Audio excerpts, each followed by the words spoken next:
Shalom, shalom. Soyez bénis abondamment, peuple de Dieu. Honneur et gloire à notre Dieu qui nous donne encore la grâce de pouvoir partager ce message. Alléluia.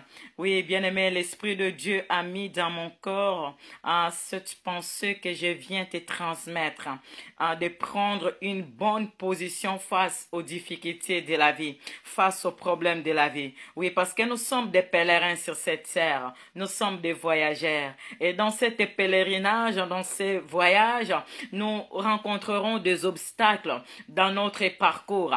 Et il faut prendre une bonne position devant toutes ces situations qui se présentent devant nos bien-aimés. Dieu permet pour nous éprouver notre foi, aussi pour nous fortifier encore. Mais Satan, il profite pour nous tenter, pour nous égorger, pour nous détruire. Alléluia. C'est ainsi que le Seigneur, alléluia, a mis dans mon corps que je puisse partager avec toi de prendre une bonne position face aux problèmes que tu es en train de traverser, de prendre une bonne position face aux difficultés que tu es en train de traverser. Alléluia. Oui, nous avons pris l'habitude de généraliser, de prendre un verset et de l'appliquer dans toutes les situations de nos vies. Non, même le Seigneur Jésus-Christ, il guérissait les malades différemment. Il y a eu des paralytiques dont le Seigneur disait simplement, prends ton lit, lève-toi, prends ton lit et marche.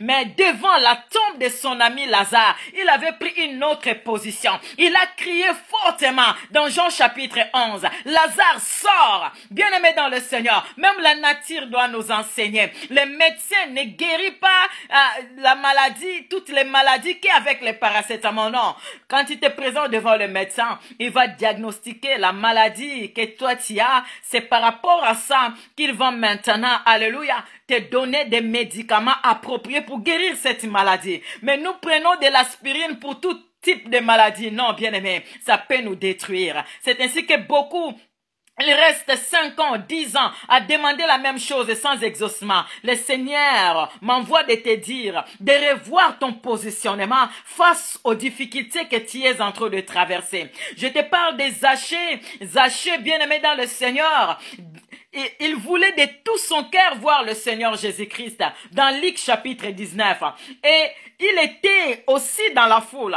Mais il a réfléchi. Il a dit non, si je reste dans cette position de cette foule, c'est que moi je vais, non, ça va pas se réaliser. Je vais voir le Seigneur Jésus-Christ. Qu'est-ce qu'il avait fait? Il change complètement de position. Il se met à courir, bien-aimé dans le Seigneur. Il dépasse la foule. Et il se met dans une position, alléluia, il a grandi sa taille parce qu'il était de petite taille. Il monte dans un sycomore. C'est à partir de cette position-là, tellement ça concordait à la volonté de Dieu, que le Seigneur a remarqué Zachée. Zachée, descends. Aujourd'hui, je vais rentrer chez toi. Bien-aimé dans le Seigneur, ça m'est arrivé une fois. J'étais souffrante. C'était une maladie brisque. Au milieu de la nuit, vers 3 heures du matin, on dormait et j'ai reçu un coup mortel au niveau de mon ventre. Je sentais que je mourais. Je voulais réveiller mon mari. L'Esprit de Dieu m'avait demandé de prendre une autre position. Il me dit non, pourquoi tu le réveilles? Non, commence à chanter. Et pour ne pas déranger le sommeil des autres, je me suis un peu fait l'effort, je suis allé vers le salon. Arrivant au salon, c'est l'Esprit de Dieu qui met le chant dans ma bouche. Il m'a dit, chante seulement. Ne fais rien, chante seulement. Je commençais à chanter en imposant mes mains sur mon ventre. Tu es digne de gloire. Je l'ai chanté comme ça, hein? Et d'honneur. Nous levons nos mains pour t'adorer. Exalte ton Saint-Nom, car tu es digne de gloire et d'honneur. Nous levons nos mains pour t'adorer. Exalte ton Saint-Nom, car tu es Dieu. Tes miracles sont si grands, ni ne comparables à toi, ni ne comparable à toi. Bien-aimé, j'ai chanté Et j'ai senti comme la maladie quitter mon corps, que par le chant, j'ai pas prié, j'ai que chanté. C'était comme Paul et Silas. J'ai senti la maladie quitter mon corps. Bien-aimé, quand Dieu te donne la position, c'est mieux. Ça rate pas. Ou alors tu peux aussi toi-même te positionner comme Zachée, pourvu que ce positionnement-là concorde à la volonté de Dieu. Ça produit des miracles. Ah, Dieu ne parle pas au hasard, bien-aimé. Il a mis ça dans mon cœur. Alléluia. Tu traverses les difficultés, tu as des problèmes dans ta vie, mais il faut aussi revoir ta position face, bien-aimé, à ces difficultés.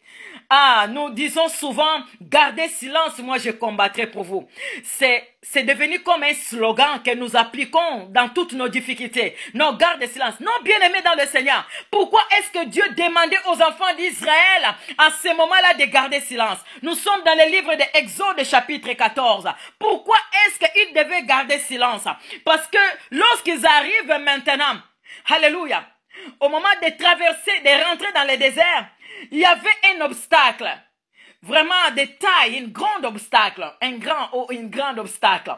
Il y avait la mer rouge devant eux, bien-aimés dans le Seigneur. Et lorsqu'ils ont tourné les regards derrière, il y avait Pharaon et toute son armée. Pharaon, la grande puissance mondiale à ce moment-là, qui poursuivait les enfants d'Israël avec la rage de les détruire complètement. Alors, ils ont paniqué. La Bible déclare qu'ils ont crié à l'Éternel. Mais regardez le type de cri qu'ils ont crié à l'Éternel à ce moment-là. Ils ont dit à Moïse ceci. Exode chapitre 14, nous allons lire le verset 10. Pharaon approchait, les enfants d'Israël levèrent les yeux, et voici les Égyptiens étaient en marche derrière eux, et les enfants d'Israël eurent une grande frayeur et crièrent à l'Éternel. Mais ils dirent à Moïse, n'y avait-il pas de sépulcre en Égypte sans qu'il soit besoin de nous mener mourir au désert? Qui nous as-tu fait en nous faisant sortir d'Égypte? N'est-ce pas là ce que nous te disions en Égypte? Laisse-nous servir les Égyptiens, car nous aimons mieux servir les Égyptiens que de mourir au désert. Regardez, c'était des cris de murmures, c'était des cris des regrets. Ils ont regretté l'Égypte. Ils ont oublié qu'en Égypte, ils étaient dans la captivité. Ils étaient opprimés, bien-aimés dans le Seigneur. Alléluia. Ah, ils étaient sous la domination de Pharaon. Mais quand ils étaient dans cette oppression, ils ont crié à l'Éternel. Mais leur cri-là, Dieu avait écouté ça. C'est ainsi que Dieu envoya Moïse pour les libérer. Mais ils ont oublié toutes ces choses. Maintenant, face à cette situation, les cris-là, bien-aimés, ça n'arrangeait pas les choses. C'était les cris de murmure. Lorsque tu as devant toi des difficultés, des problèmes, lorsque tu murmures, tu es en train de prolonger encore ta souffrance. Lorsque tu murmures, tu es en train de ralentir ta marche. Ah, tu es en train, bien-aimé, de te mettre de lourds fardeaux. Tu deviens lourd, tu n'arriveras plus à prier et tu vas perdre patience, même d'attendre les promesses de Dieu s'accomplir dans ta vie. Et ce type de cri, c'est à ce genre de type de cri que Dieu dit garde silence. Si c'est pour murmurer, si c'est pour regretter la souffrance de l'Égypte, l'esclavagisme de l'Égypte, alors il faut garder silence. Laisse Dieu combattre pour toi. Mais bien aimé, il y a des situations, il faut crier, alléluia. Le Seigneur Jésus-Christ, devant la tombe de son ami Lazare, il prend une autre position. Lui qui disait à certains paralytiques, lève-toi, marche, prends ton lit, marche. Mais devant la tombe de son ami, il prend une autre position. Il dit, Lazare, sors. La Bible déclare qu'il avait crié fortement. Jean chapitre 11. Alléluia. Et nous voyons que c'est le même peuple, les enfants d'Israël. Maintenant, face à Jéricho, là, il n'était pas question qu'ils gardent silence. Ils devaient attendre que Josué leur donne le signe parce que Dieu avait recommandé qu'ils vont crier fortement. C'est à partir de leur cri que la muraille de Jéricho devait s'écrouler. Il y a des situations dans notre vie que l'ennemi met devant nous. Il place des Goliaths devant nous. Il place des grandes pierres devant nous. Alléluia. Des pierres qui doivent être ôtées. Alléluia. Et il faut crier comme le Seigneur Jésus-Christ devant la tombe de Lazare. Lazare, sort. Alléluia. Et Il faut crier devant Goliath qui se présente devant toi. Il va tomber devant la muraille que l'ennemi pose dans notre marche. Il faut lancer des cris comme les enfants d'Israël. Dans Josué chapitre 6, nous allons lire le verset 10. Josué avait sonné de trompette. Josué avait donné cet ordre au peuple. Vous ne crierez point, vous ne ferez point entendre votre voix. Là, Josué leur recommande de ne pas crier parce qu'ils avaient l'habitude. Les enfants d'Israël, ils paniquaient face aux situations. Et lorsque des fois ils criaient face aux situations, c'était des cris, des murmures. Alléluia. Parce qu'il est fortement recommandé devant ta détresse de crier. La Bible déclare que dans leur détresse, ils crièrent à l'Éternel et l'Éternel envoya sa parole et sa parole leur délivra. Alléluia. Mais regardez, Josué leur donne des instructions pour qu'ils ne crient pas vaguement, qu'ils entendent d'abord, alléluia, les signaux qu'il allait leur donner. Alléluia. Josué avait donné cet ordre au peuple, vous ne crierez point, vous ne ferez point entendre votre voix, et il ne sortira pas un mot de votre bouche, jusqu'au jour où je vous dirai, poussez des cris, alors vous pousserez des cris. Bien-aimés, ne poussez pas des cris vaguement. Il y a des gens qui ont demeuré dans la souffrance. 10 ans, 20 ans avec les mêmes problèmes. Tu es en train de pousser des cris vaguement. Le monde spirituel, c'est un monde de stratégies. L'ennemi, il utilise des stratégies pour nous détruire. Mais nous, les enfants de Dieu, à ce niveau-là, nous sommes encore ignorants. Nous utilisons, bien-aimés, des cris vaguement. Il faut cibler. Alléluia. Il faut bien se positionner. Et c'est recommandable vraiment avoir le discernement de quelle position tu dois prendre face aux difficultés qui se présentent devant toi. Alléluia. Laisse l'Esprit de Dieu te guider. Comme les enfants d'Israël, ils dépendaient de Josué pour commencer maintenant à lancer des cris. Parce que lorsque dans la mer Rouge, ils ont lancé des cris, c'était pas la volonté de Dieu. Ils ont crié inutilement. Ça n'a pas apporté la solution. Mais regarde, devant Jéricho, Josué toujours chapitre 6. Alléluia. Nous allons lire le verset 16. À la 7e fois, comme les sacrificateurs sonnaient des trompettes, Josué dit au peuple, poussez des cris, car l'Éternel vous a livré la ville. Nous allons vers le verset 20. Le peuple poussa des cris et les sacrificateurs sonnèrent des trompettes. Lorsque le peuple entendit le son de la trompette, il poussa des grands cris et la muraille s'écroula. Le peuple montant dans la ville, chacun devant soi, ils s'emparèrent de la ville. Voilà, la victoire vient lorsque tu te positionnes selon la volonté de Dieu. Alléluia, Dieu attend le cri de malheureux. Ainsi nous dit la parole de Dieu dans Psaume chapitre 34, verset 6. Quand on tourne vers lui les regards, on est rayonnant de joie. Et le visage ne se couvre pas de honte. Quand un malheureux crie, l'Éternel entend. Et il le sauve de toutes ses détresses. Bien-aimé, dans ton malheur, qu'on ne te dise pas de se taire, non. Crie à l'Éternel. Il entend la voix des malheureux. Il attend le cri des malheureux. Tu traverses des difficultés, tu traverses des problèmes. Ne laisse pas les autres prier pour toi. Il y a des situations qu'il faut que toi-même, tu te mets à la brèche. Parce que Dieu cherche des intercesseurs. C'est lui-là qui est capable de se mettre à la brèche, de prendre une bonne position, d'intercéder pour toi et aussi pour ta famille, pour tes proches, bien-aimés, pour tes prochains. Alléluia. Nous devons rentrer dans la prière. La prière a beaucoup de dimensions. Alléluia.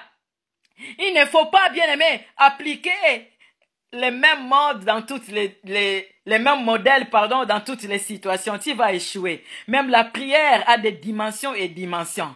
Peut-être dans cette dimension-là que toi tu as, non, par rapport à ton problème, il faut que tu changes de position. Il faut que tu rentres dans une autre dimension pour ton problème. Ne sois pas paresseux. Alléluia. Ne reste pas dans la distraction. C'est ta vie, bien-aimé. Ne te dis pas que non, je vais finir comme ça. Non, non, non, non. La vie et la mort sont au pouvoir de ta langue. Ce que tu déclares dans ta bouche, ça va t'arriver. Déclare des choses positives pour toi et prends une bonne position face aux problèmes, face aux maladies. Oh, que l'ennemi vient imposer dans nos vies. Oui, il vient les imposer parce que ce que les gens gens acceptent. Beaucoup de gens, ils trouvent des situations normales. Non, ce n'est pas normal. C'est parce que beaucoup ont la crise de l'identité. Ils ne connaissent pas leur identité. Tu n'es pas n'importe qui, bien-aimé. Nous sommes équipés. Le Seigneur nous a revêtus d'une puissance. Le Seigneur nous a remplis du Saint-Esprit. Le Seigneur nous a donné les pouvoirs. De quelle façon tu utilises ton pouvoir? Mais il faut être bien positionné. Même quand tu as un pistolet, que tu veux peut-être chasser un animal, il faut se mettre dans une bonne position et bien ciblé. Alléluia. Pour que tu puisses, alléluia, avoir la réussite, le succès, la victoire. Alors, bien-aimé en Christ, prends une bonne position. Positionne-toi. De préférable selon la volonté, la pensée de Dieu. Positionne-toi et ne reste pas silencieux devant tes difficultés, devant tes problèmes. Lance des cris, de forts cris. L'Éternel, il entend les cris de malheureux. C'était une courte exhortation, alléluia, pour qu'on puisse partager pour notre édification. C'était la moindre de servante, Nora Mungu. Soyez bénis abondamment. Shalom.